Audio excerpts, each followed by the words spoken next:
Okay, so our second wine is the 2021 Dragonette Cellars Pinot Noir from the Radian Vineyard in Santa Rita Hills, California, in Southern California.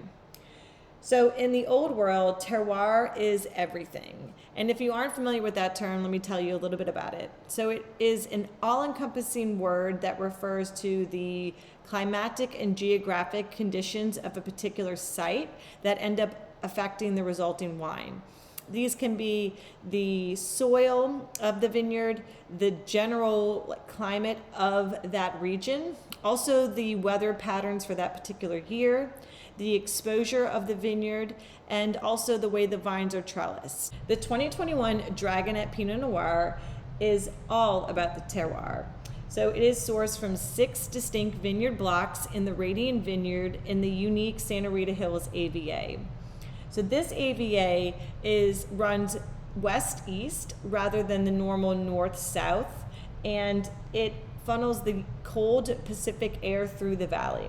So this particular site is a very challenging, cooler, windy vineyard, and it produces these, and the vines have to bury very deep into the rocky, ancient diatomaceous soil, producing tiny clusters that yield a very concentrated wine with a racy freshness.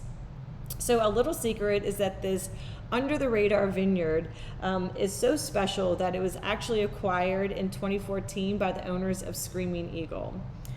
So after a very warm 2020 vintage, the 2021 vintage was a very much so welcomed respite from the challenging growing conditions of the 2020 vintage. So this is a much cooler year overall, and it produced a beautiful wine with a lot of freshness and great cellar aging potential. So on the nose, this wine, it is just classic Pinot Noir. It has a lot of cherry, strawberry, a lot of red fruits here. It definitely is a little bit on the sweeter side, so it's not this like kind of sour, crunchy fruit that you typically get from Burgundy. There's a little bit right off the bat. You can tell this has that kiss of California to it.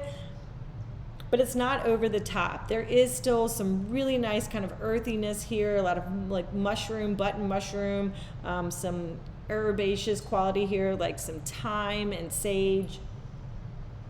So the oak on this is very well integrated, although this does see about thyme and 100% French oak, only 27% of it is new. So not a large amount of new oak at all.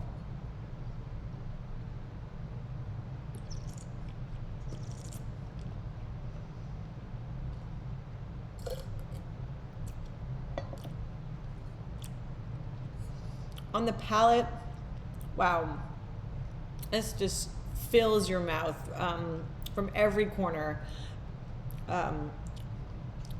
Definitely a little more like kind of dried strawberry jam, a little fruit roll-up character on the palate, and has kind of a hint of like cola nut to it.